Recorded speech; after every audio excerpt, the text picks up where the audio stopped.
The Alchemist's Legacy. Chapter 1. The Ember and the Ouroboros. The first thing that told Detective Inspector Samuel Corrigan this was no ordinary fire was the smell. It wasn't just the acrid tang of smoke and burnt timber, nor the sickly sweet scent of scorched flesh.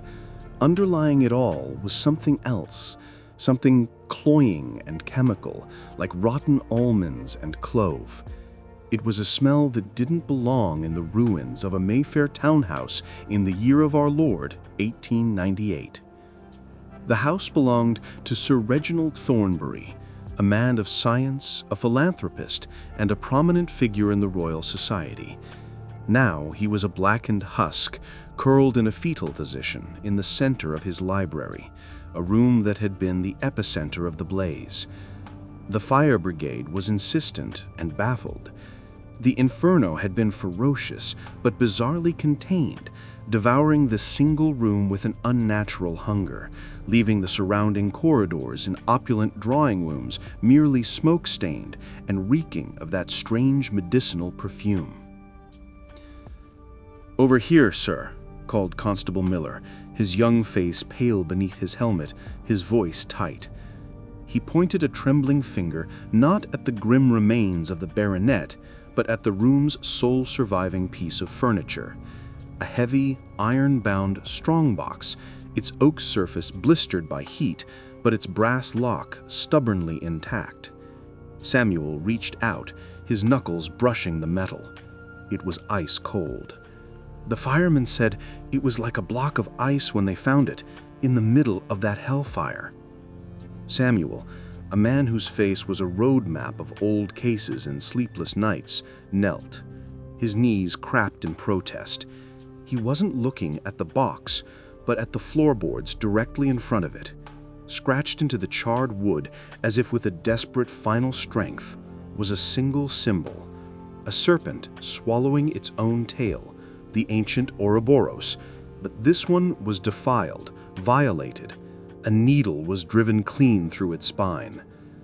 "This wasn't an accident, Miller," Samuel said, his voice a low rumble that seemed to absorb the room's eerie silence. "This was a message, a last testament." The lock yielded with a shriek of protesting metal to a fireman's crowbar.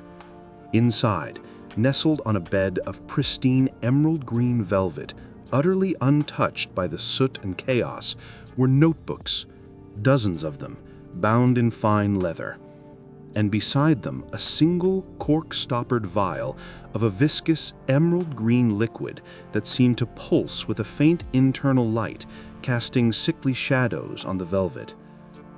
With a sense of grim purpose, Samuel opened the first notebook. It was filled not with neat scientific formulae, but with a frantic, paranoid scrawl, the handwriting deteriorating with each passing entry. October 12, 1897. The trials at the Bethlem Sanatorium show unprecedented success. The Anodyne, as I have dubbed it, eradicates melancholia and hysteria. It is a miracle, a genuine miracle, but Price grows ambitious. He sees not healing, but profit. He speaks of a patent for peace of mind? I tried to laugh it off, but the look in his eyes, it was not of mirth. February 3rd, 1898. I have made a terrible error. The patients they're placid, yes, docile, but their eyes are empty, windows to a vacant house. Sister Agnes reports in hushed tones that they would trade food, water, even breath itself for a single drop of the elixir. Price calls this patient compliance. I call it damnation. I call it the creation of a new kind of slave. March 18th, 1898. He has taken my research. He says my sentimentality is a barrier to progress. He speaks of a new, stronger formulation, a cure for the masses. He does not see the monster we are creating. The scale of it terrifies me. I must stop him. I must... The entry ended in a jagged ink blot. Samuel looked up from the journal, the chemical smell in the room suddenly making a horrifying new sense. He looked at the green liquid in the vial. This was no simple poison. This was the beginning of something. And Sir Reginald Thornberry had been murdered to keep it a secret. "Miller," he said, his voice tight, "find me everything on a man named Price, and get me access to the Bethlem Sanatorium. We're not investigating a murder anymore. We're investigating a prophecy." The carriage ride back to Scotland Yard was a journey through Samuel's own private hauntings. The emerald vial felt heavy in his coat pocket, a cold, malignant weight. London passed by the window, a city of two faces, the grand, gaslit thoroughfares of Westminster, and the festering, fog-choked alleys of the East End, where he had cut his teeth as a young constable.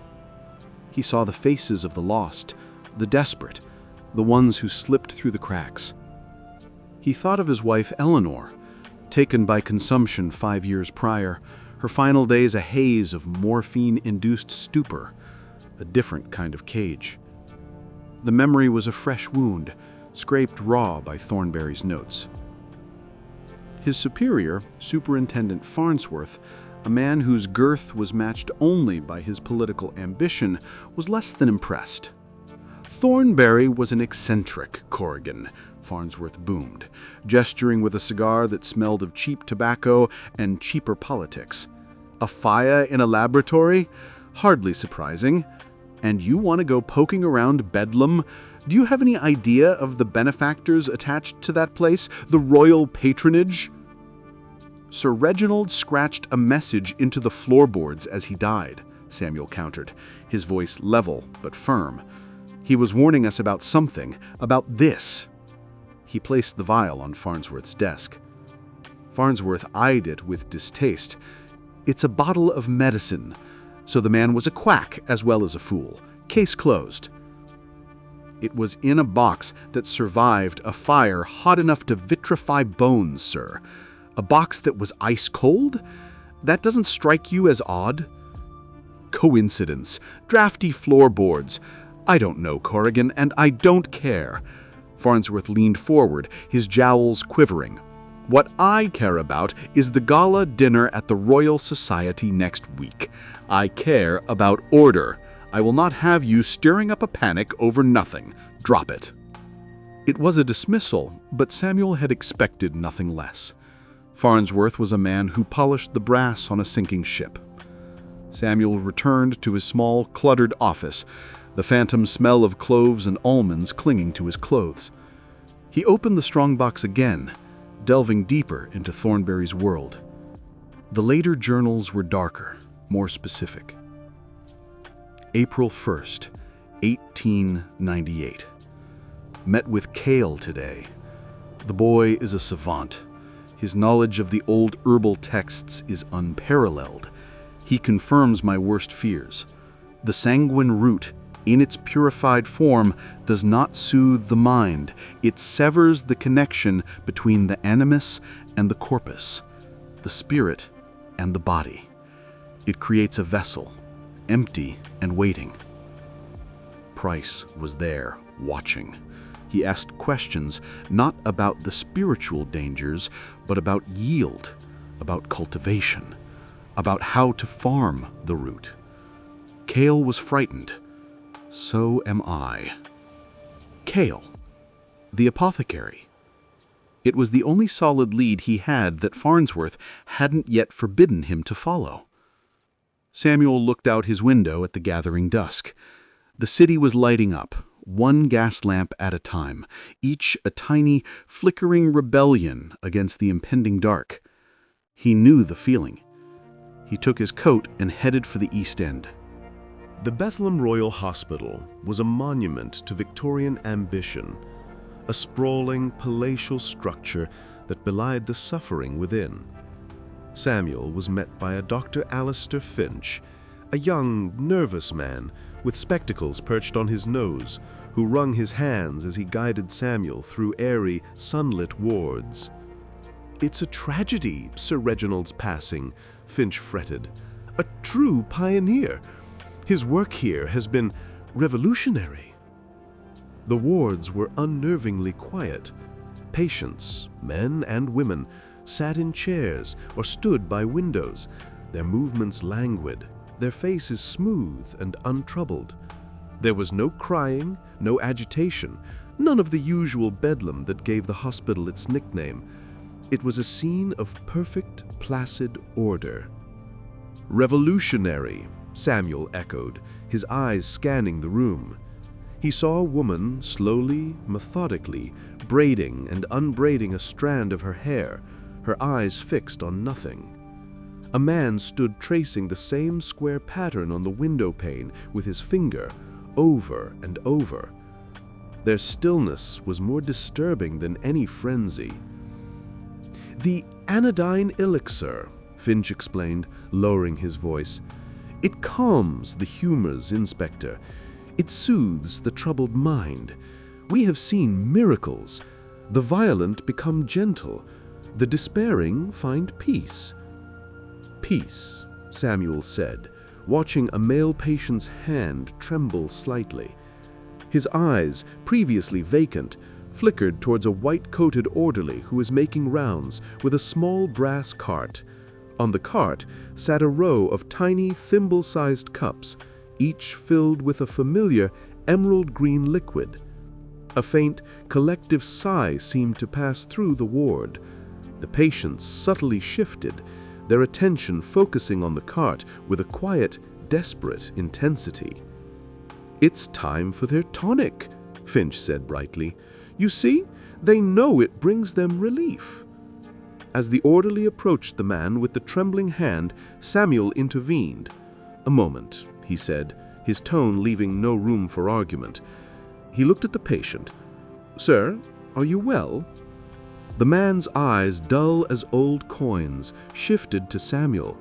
There was no recognition, no curiosity, only a deep, yawning need.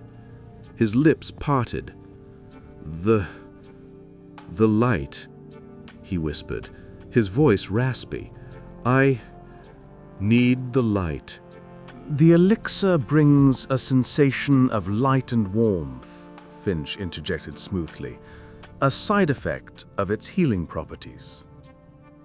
But Samuel saw the truth. This wasn't healing. This was substitution. A raging fire replaced by a cold, eternal void.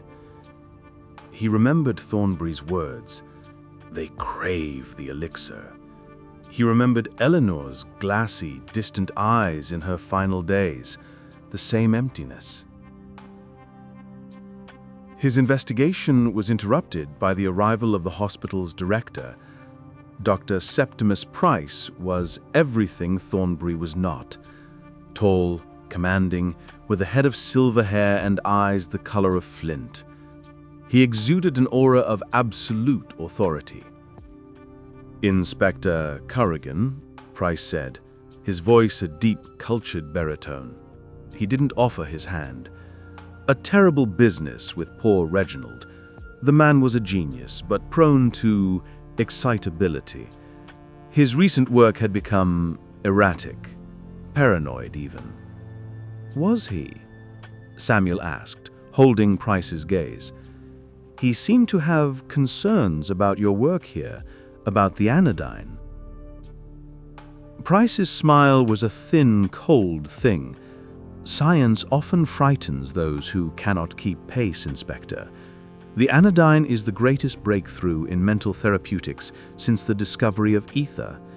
It will end human suffering. What could be more noble than that?" He gestured to the placid patients. "Look at them, free from their demons. Is that not a mercy?" "It seems a quiet kind of hell," Samuel replied quietly.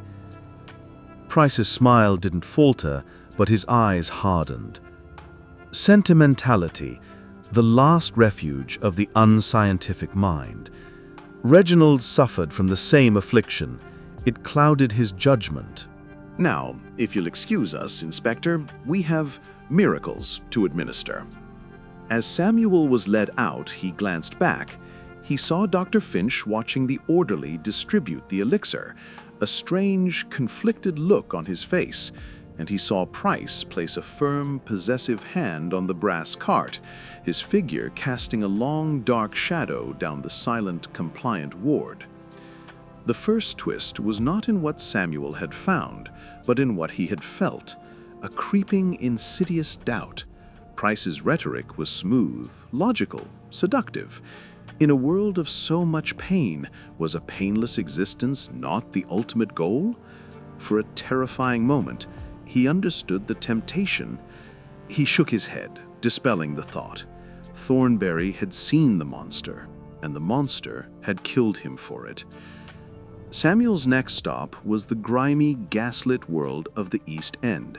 Thornberry's notebooks had mentioned a name, scrawled in a margin, Kael, the Apothecary. Ask about the sanguine root. The shop was a narrow wedge squeezed between a butcher and a tannery, the air thick with the smells of offal and strange herbs. Inside, shelves groaned under the weight of glass jars containing things Samuel couldn't identify. A young man, perhaps 20, with intense eyes and hands stained a permanent greenish-brown, was meticulously grinding a pile of dried leaves with a pestle. This was Kael. He looked up as Samuel entered, his gaze sharp, intelligent, and deeply wary. "I'm closed." "I'm not a customer," Samuel said, flashing his badge. "I'm here about Sir Reginald Thornbury." Kael's hands stilled. A complex series of emotions flashed across his face: grief, fear, and a flicker of anger. "He's dead." "I know. I think you know why." For a long moment, Kael said nothing.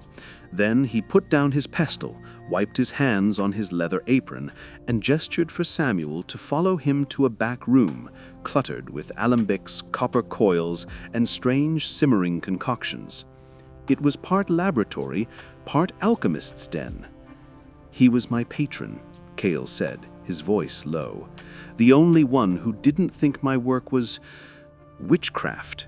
He believed in the old ways, the synergy of herb and spirit. Price only believes in power." "Tell me about the anodyne," Samuel urged. "It was never meant to be a drug. It was meant to be a key, a temporary gateway to allow a healer to access a troubled mind. The core ingredient, the sanguine root, is a powerful psychoactive substance. Alone, it's a poison, but when balanced with a tincture of moonflower and a catalyst Thornbury discovered, it could bring incredible clarity, peace. What went wrong? Price, Kael spat the name. He saw a shortcut. He removed the balancing agents. He distilled it, concentrated it. He stripped away its soul and left only its power. What he gives them at Bethlem is a poison. It doesn't heal the mind. It walls it off.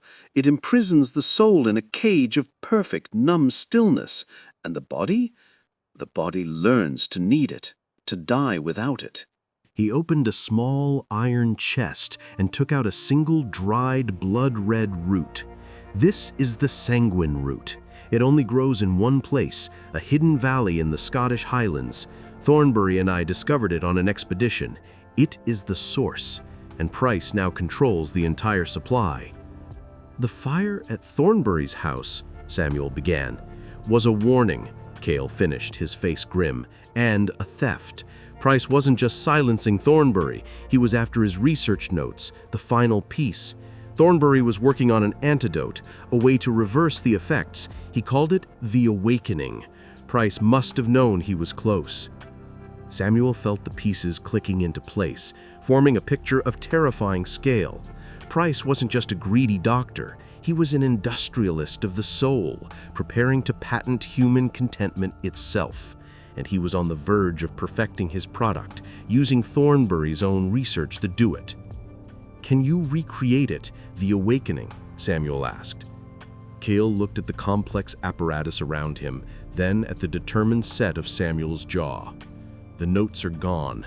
It would be like finding a single specific grain of sand on the Thames shore. It would take a miracle. Then we'll have to make one, because if we don't, Price won't just own a sanatorium, he'll own the world." Chapter 3. The conspiracy deepens. The investigation became a duel fought in the shadows of London. Samuel, with Kael as his unofficial guide into the city's underworld of information and ingredients, traced Price's web. They found the shipping manifests for the Sanguine route, all routed through a dummy corporation called Pax Chem. They interviewed former orderlies from Bethlem, paid off with silence, who spoke of special patients who were taken to a private wing and never seen again. One orderly, a burly man named Bill Hemlock with a whiskey-reddened nose, met them in a dockside pub. "Wasn't right," Hemlock muttered, staring into his gin. "They'd take him away, the ones who got too quiet. Even for that place. They'd come back different. Not peaceful, just gone. Like someone had blown out the candle inside. Then one day, they wouldn't come back at all. We was told they'd been transferred, but there were no papers, no records." Meanwhile, Price's public campaign was in full swing. He held glittering soirees, demonstrating the miracles of the anodyne on carefully selected formerly hysterical patients who now recited poetry with placid smiles. He wrote articles in The Lancet decrying the Luddite fear holding back medical progress. He was hailed as a savior. I saw one of these articles on Farnsworth's desk, circled in red ink, a silent warning. Samuel found himself fighting not just a man, but an idea. The idea that happiness was a product that could be bottled, and the world was desperate to buy it. He felt the immense invisible weight of Price's influence, a wall of respectability and power that was far more effective than any physical barrier. The second twist came on a rain-lashed night. Samuel was following a lead, a chemist named Dr. Edmund Hale, who had supposedly quit working for Price under mysterious circumstances. He found the man's Soho flat unlocked. The air inside was stale, laced with the faint telltale scent of almonds. Hale lay dead on the floor, a half-empty bottle of whiskey and a vial of laudanum by his side. A clear, tragic case of suicide. But Samuel saw what was meant to be missed. The whiskey glass was clean, without a fingerprint. The dead man's right hand showed ink stains, but the pen on the desk was on the left. And on the desk, amid the fake suicide note, was a sheet of music, a complex, beautiful piece. Samuel, whose late wife had been a pianist, recognized it. It was a Chopin nocturne, but one of the notes was deliberately, jarringly wrong. It was an F sharp, where an F natural should be. It was a message, a desperate, final act of a man who knew he was being silenced. The wrong note, a sharp, F sharp. He rushed back to Kael's shop, the sheet in hand. "What does it mean, F sharp?" Kael's face went white. "It's not a note, it's a formula. In alchemical notation, F can stand for ferrum, iron, sharp, a needle, a point. The Iron Point Asylum. It's a private facility up the Thames, owned by a shell company, Price's company." The suicide was a setup. Hale had been murdered because he knew about Iron Point. The real work, the dark heart of Price's operation, wasn't at Bethlem at all. Bethlem was the showroom. Iron Point was the factory, and Samuel now knew its name. Breaking into the Iron Point Asylum was like entering a fortress. Samuel and Kael went under cover of darkness, using a stolen barge to approach the waterlogged, grim building on the river's edge. It was a Gothic monstrosity of blackened brick and barred windows, shrouded in river mist. They slipped past a single dozing guard, finding a rusted servant's entrance that Kael picked with unnerving skill. Inside, the air was cold and smelled of antiseptic and that same cloying chemical scent, 100 times stronger. The silence was absolute, broken only by the drip of water and the hum of a generator somewhere deep within. It was a different world from Bethlem. Here, there were no sunny wards. There were only metal doors with small, barred windows. They peered into one room. A man was strapped to a chair, an IV drip feeding a steady, clear stream of anodyne into his arm. His eyes were open, unblinking, staring at a blank wall. He was perfectly, horrifyingly still, save for the slow, steady rise and fall of his chest. "He's empty," Kael whispered, horrified. "They're not just dosing them, they're saturating them, wiping them clean." They moved deeper, into what appeared to be a laboratory, a chilling fusion of medieval alchemy and cutting-edge science. And there they found the third and most shocking twist. The room was filled with recording devices, primitive phonographs, and even an experimental cinematograph. Wires snaked from these devices to electrodes attached to the shaved heads of catatonic patients strapped to dental chairs. Price, they realized, wasn't just creating docile slaves. He was testing the limits of the anodyne. He was erasing personalities, and then, using a derivative of Thornbury's awakening research, he was attempting to imprint new ones, playing phonograph records that whispered messages of loyalty and obedience, using the flickering cinematograph to flash images of Price's face, of symbols of authority. He was building an army of perfectly programmable human beings. On a desk, they found the prize, Thornbury's missing research notes on the awakening. Price hadn't destroyed them, he was using them, perverting them, to complete his control over the human will. The antidote was the final component of the poison. "That's why he needed Thornbury's work," Samuel breathed, his blood running cold. "He's not just numbing pain, he's rewriting souls." It was then that the lights flared on. Dr. Septimus Price stood in the doorway flanked by two large blank-faced orderlies. He wasn't surprised. He looked pleased. "Inspector Corrigan, Mr. Kael, I'm so glad you could make it to the unveiling," he said, his voice echoing in the sterile room. "You see now, don't you, the true scope of my work.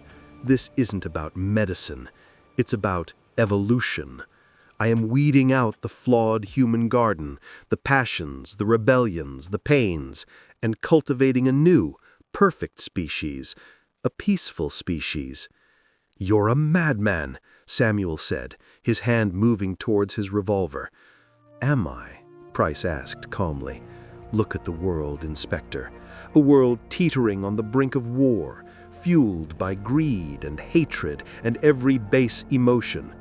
I am offering salvation, a world without conflict, a world of order. And you, with your outdated notions of freedom and spirit, would stand in its way." He took a step closer, and Samuel caught a glimpse of something in his eyes, a fervent, unshakable conviction that was far more terrifying than mere madness. "This is not evil, Inspector. This is mercy on a global scale." He gestured to the orderlies. "Take them. They are perfect candidates for the final trials. We shall see if the inspector's formidable will can be recalibrated." As the orderlies advanced, Samuel drew his weapon, but Kael was faster. He threw a small clay pot to the floor. It shattered, releasing a cloud of thick, pungent smoke that smelled of pepper and sulfur. In the confusion, Kael grabbed the research notes and Samuel's arm. "This way." They fled back through the labyrinthine corridors, Price's furious shouts echoing behind them. They burst out into the cold night air, the sound of alarms blaring. They had escaped with the notes, but they had seen the truth. The epidemic was no longer a threat. It was already here. Chapter 4. The Awakening and the Truth. The final act played out not in a courtroom, but in the press and the court of public opinion. Samuel couldn't arrest Price. His influence was too great, his public image too pristine. They had to destroy the idea itself. Using Kael's knowledge and Thornbury's recovered notes, they worked feverishly in the back of the Apothecary shop to perfect the awakening. It wasn't a cure in a bottle, it was a process, a precise counterfrequency to the anodyne's numbing wave, a complex alchemical gas that required the sanguine root itself as a catalyst. Kael, with a grim smile, produced the single precious root he had saved. Thornbury would have wanted this, he said. Their target was Price's grandest moment, a lecture at the Royal Society, where he was to be awarded the prestigious Harbinger Medal for his humanitarian work. The hall was packed with London's elite, lords, ladies, politicians, and the most powerful figures in medicine. As Price spoke, Samuel and Kael, disguised as waiters, moved through the audience. They weren't distributing canapés. They were subtly placing small ceramic diffusers on ledges and under chairs, releasing a fine, odorless mist, the aerosolized awakening. And then they played their trump card. Samuel had tracked down one of the success stories from Bethlem, a young woman named Eleanor who had been cured of hysteria and now served as Price's placid, living proof. She sat on the stage, her hands folded in her lap, smiling her empty, beatific smile. As the mist took effect, a change came over the audience. The spell of Price's words began to fracture. People coughed, looked around in confusion. The placid, accepting mood he had so carefully cultivated began to dissolve as the awakening gas countered the residual anodyne many of them had likely taken from minor ailments. But the real drama was on stage. Eleanor's smile faltered, a twitch in her hand. Her eyes, once vacant, began to focus. They darted around the grand hall, filling with a dawning, horrific recognition as the memories, the feelings, the self that the anodyne had walled away came crashing back. The cold, the silence, the terrifying emptiness of her chemical cage.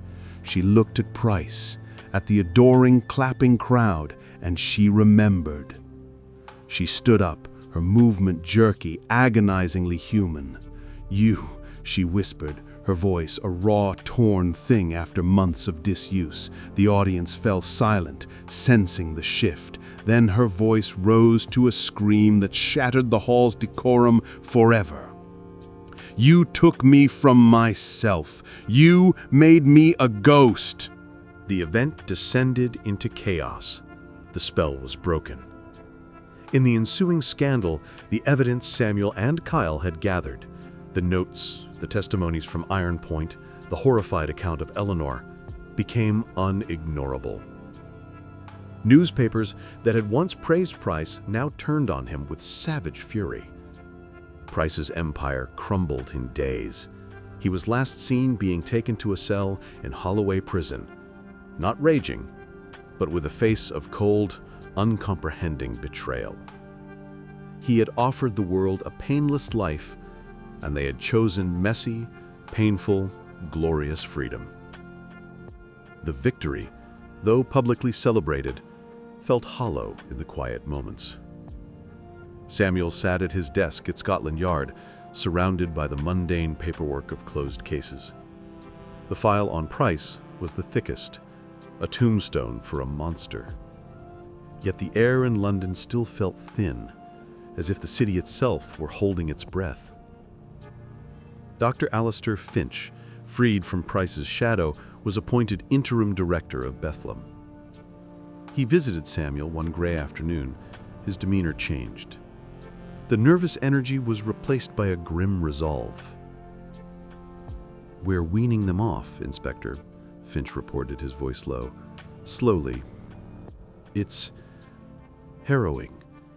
The awakening gas reversed the stupor, but it didn't erase the memory of it, or the physical dependency. The withdrawal is a special kind of hell.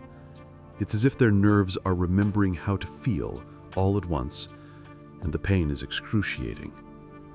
Samuel thought of the patients. Their quiet desperation now turned into raw, screaming agony. A different kind of bedlam. Is there nothing to be done? Time and care. And a great deal of suffering, Finch said softly. Price's great mercy, has left a legacy of profound trauma. We are learning a terrible lesson, that to feel nothing is not peace, but a prelude to a deeper pain. Meanwhile, Kael had reopened his shop, but his work had changed. The pursuit of forgotten alchemies was now tempered by a new, sobering purpose. He became an unofficial consultant to the Home Office on exotic poisons and psychoactive compounds, his knowledge a shield against the next potential threat. He and Samuel met weekly, often in silence, sharing a pot of tea in the cluttered back room, a mutual understanding passing between them that needed no words. It was during one of these meetings that the first shadow fell. A well-dressed man, introducing himself as Mr. Sterling from the Imperial Trade and Development Commission, visited Kael's shop. He was polite, impeccably so, but his eyes were like chips of flint. "We understand you have unique knowledge of a certain botanical specimen, the sanguine root. The Empire is always in need of new resources, for the benefit of all, of course." Kael had played dumb, feigning ignorance, but the message was clear. The ghost was not just loose in the world, it was already knocking at the door. The government, or a faction within it, saw not a danger, but an opportunity. Samuel, investigating the commission, found it to be a labyrinthine entity with ties to military intelligence and several powerful industrialists. His inquiries were met with polite, firm stonewalling. Farnsworth called him in. "Corrigan, this obsession is becoming unhealthy," the superintendent said, not meeting his eyes. "The Price case is closed. The commission is a matter of national interest. Stand down." The machine was already moving, absorbing Price's nightmare vision and repackaging it for a new purpose: order, control, efficiency. The final personal twist came on a night of howling wind and lashing rain. Samuel was working late, the storm mirroring the tumult in his mind, when a frantic knocking came at his door. It was Constable Miller, drenched and breathless. "Sir, it's Dr. Finch. He's at Bethlem. He's asking for you. He said it's urgent." They rode through the deserted streets, the carriage wheels throwing up sheets of water. The sanatorium was a stark silhouette against the stormy sky. Inside, they found Finch not in his office, but in the now emptied ward where Samuel had first seen the compliant patients. He stood by a window, his figure tense. "Inspector," Finch said, his voice trembling, not with fear, but with a terrible, clarified rage. "I have been a fool, a useful, cowardly fool." "What is it, Doctor?" "I've been going through Price's private records, the ones seized from Iron Point. I thought I understood his ambition. I thought I knew my own complicity." He turned, and his face was ashen. "I was wrong. The real betrayal was far more intimate." He led Samuel to a small, locked cabinet in his office. Inside was a single leather-bound ledger. "This isn't about business or politics, not primarily. It's about legacy. Price's son, Edward, died 10 years ago. A fever. A simple, stupid, painful death that all of Price's money and influence could not stop. I remembered the cold fury in Price's eyes, the absolute conviction. "He couldn't bear it," Finch whispered. "The randomness, the meaningless agony. He didn't want to end suffering, he wanted to conquer death itself. Not through resurrection, but through abolition. He believed that if he could sever the soul from the body's pain, he could create a being that would not truly die, because it was not truly alive to begin with. A permanent, placid monument to the son he lost. Bethlem was the experiment, Iron Point was the prototype for a new humanity, a world where no father would ever have to feel what he felt. I felt the floor shift beneath me. This was the core of the mystery, the hidden heart of the Ouroboros with the needle through its spine. The global conspiracy, the rewriting of souls, it all sprang from the broken heart of a grieving father. The scale of the tragedy was almost too vast to comprehend. "And you?" Samuel asked quietly. Finch's shoulders slumped. I knew. Not all of it, but I knew about his son. I saw the obsession. I told myself I was staying to mitigate the damage, to be a voice of reason. He let out a bitter, self-loathing laugh. I was his chief researcher, Corrigan. The awakening, the notes you recovered, my signature is on the early drafts. Price perverted my work, yes, but the foundation was mine. I was so proud of it. I thought I was helping. The trusted ally was not just complicit. He was, in part, the architect. The final betrayal was not of Thornbury by Price, but of Finch's own oath, by his own ambition, twisted and used for a madman's ends. "You have to take me in, Inspector," Finch said, holding out his hands as if for manacles. "The public cannot know. It would shatter what little trust remains in medicine, but I will not hide from it any longer." Samuel looked at the broken man before him, then at the storm raging outside. The world was not a simple place of heroes and villains. It was a web of pain, where a single thread of grief could be woven into a snare for all of humanity. "No," Samuel said finally. "Your arrest would serve no one but the gossips. Your penance is to live with what you've done and to spend every day of your life undoing it. The patients here need you. That is your sentence." Finch crumpled, sobbing, with a relief that was itself a form of torture. Samuel left him there, the weight of the new truth heavier than any he had carried before. Chapter 5. The Unending Vigil. Months turned into a year. The scandal faded from the headlines. Price was declared mentally unfit to stand trial and committed to a secure asylum, a bitter irony that Samuel did not miss. The Imperial Trade Commission, for now, seemed to have moved on to other ventures. On the anniversary of Thornbury's death, Samuel found himself once more on the bridge with Kael. The city lights shimmered on the Thames, a river that hid countless secrets in its muddy depths. "Finch has started a new program," Samuel said, breaking the comfortable silence. "He calls it the Thornbury Method. It uses minute, controlled doses of the awakening compound combined with talk therapy. It's slow, it's difficult, but it's working." Kael nodded, a faint smile touching his lips. A scalpel, not a cudgel, as it was meant to be. "I told him about Price's son," Samuel added, the words healing like stones dropped into the water below.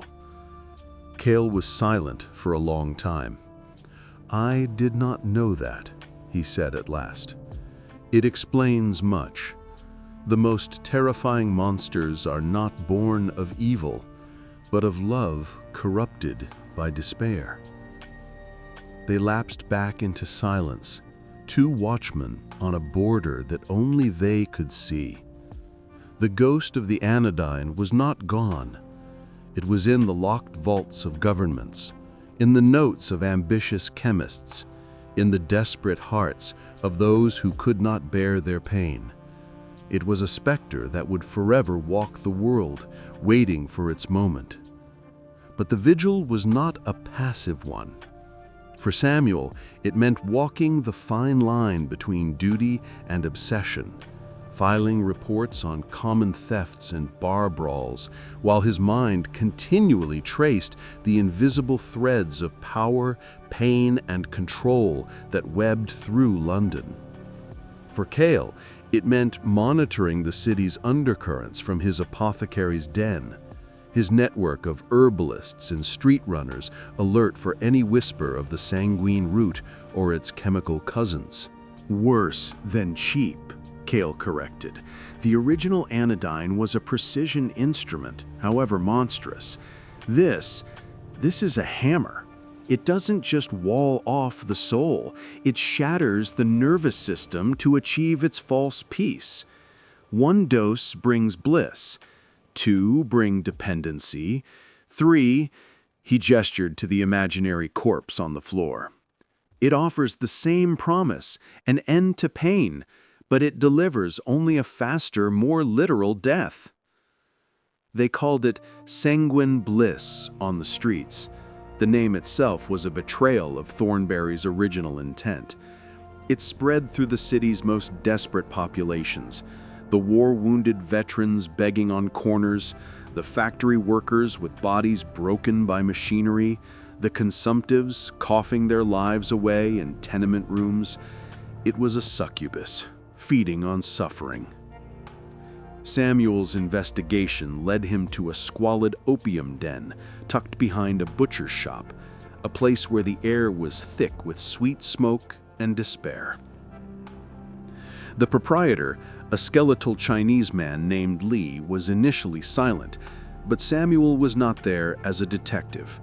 He was there as a man who had seen the face of this particular devil before. "I am not here to arrest you for opium," Samuel said, placing a gold sovereign on the grimy table between them. "I am here about the green glass. Where does it come from?" Lee's eyes darted to the coin, then to Samuel's weary, knowing face. "The bliss? It is bad medicine. It comes and goes. A man. He calls himself the physician. He is not a doctor. He is a merchant of silence." The description was vague, but one detail stood out. The physician wore a single, unusual piece of jewelry, a silver tie pin in the shape of a serpent, its tail gripped not in its mouth, but in a set of tiny mechanical jaws. It was a perversion of Thornberry's Ouroboros. The symbol had evolved. The message was no longer one of self-contained eternity, but of control from without.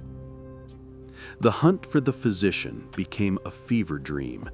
Samuel and Kael found themselves navigating a London that was turning in on itself, a place where the line between medicine and poison was being deliberately erased.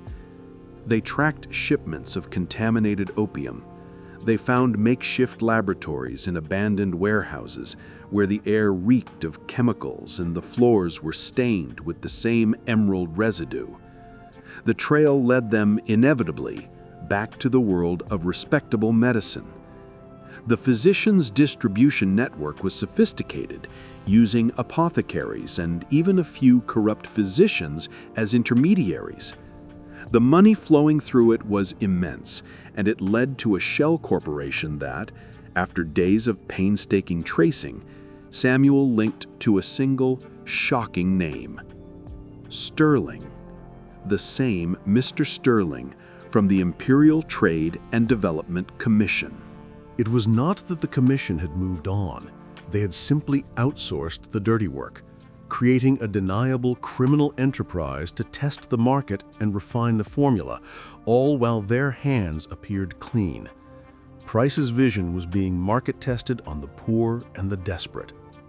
The final confrontation took place not in a Gothic asylum, but in a brightly lit, modern clinic in a wealthy part of Kensington. The physician was there, administering a tonic to a frail, elderly socialite. He was a young, handsome man with a reassuring smile. The silver serpent pin gleamed on his immaculate cravat. "Inspector Corrigan," he said, his voice calm as Samuel and Miller entered. "I've been expecting you. Though I must say, your persistence is inconvenient." "You're under arrest for murder," Samuel stated, his hand on his revolver. "Murder?" The physician laughed, a soft, chilling sound. "I offer release. These people come to me in agony. The world's medicines have failed them. I give them what they truly need, an end, not to their lives, but to their suffering. Is that not the highest form of healing?" He sounded like Price, the same seductive, logical poison. He gestured to the socialite, who smiled vacantly. "See? Peace." "That's not peace," Samuel said, his voice low and dangerous. "You're stealing their souls for profit."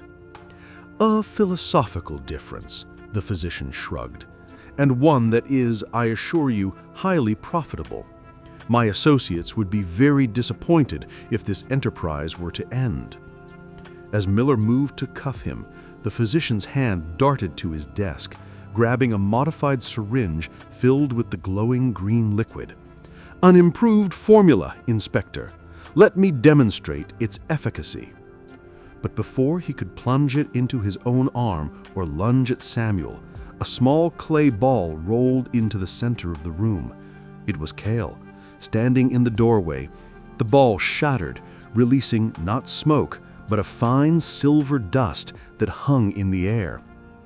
The physician froze, his eyes widening in panic as the dust settled on his skin, on his clothes, on the syringe. He dropped the instrument as if it were white-hot, clutching his hand. A sizzling sound filled the room, and a smell of burnt ozone and corrupted herbs replaced the clinic's antiseptic scent. "Silver powder, blessed with rue and hawthorn," Kael said, his voice cutting through the silence. "A simple purifier. It disrupts unstable alchemical compounds. Your improved formula is now merely a toxic soup, just like your business." The physician stared, his confidence shattered, his tools rendered useless. The magic was gone, leaving only a cheap criminal. As Miller snapped the cuffs on him, Samuel looked at Kael. The alchemist's face was hard. The war was not against a single man or even an idea, but against a recurring sickness of the spirit. And they had just won a battle, not with bullets, but with knowledge. The scandal was contained. Sterling, exposed, resigned from the commission, citing health reasons. The physician, whose real name was Desmond Fry, was sentenced to life in prison. The public story was of a lone, rogue chemist preying on the vulnerable. But Samuel and Kael knew the truth. They stood once more on their bridge. The city sprawled before them, vast and ancient. "They will try again," Kael said, his statement a simple, grim fact. "The root still grows, the knowledge is still written, the desire is still there." Samuel nodded, watching the endless flow of the Thames. "Then we remain." There were no grand words, no declarations. The fight was not for glory, but for the preservation of something fragile and essential, the right to feel, to hurt, to be human. The ghost of the Anodyne would forever walk, in new forms and with new names. But in the foggy heart of London, two watchmen stood against the tide of perfect, soulless silence. Their vigil was a quiet promise, written not on paper, but in the very air of the city they protected. It was a promise that would never end.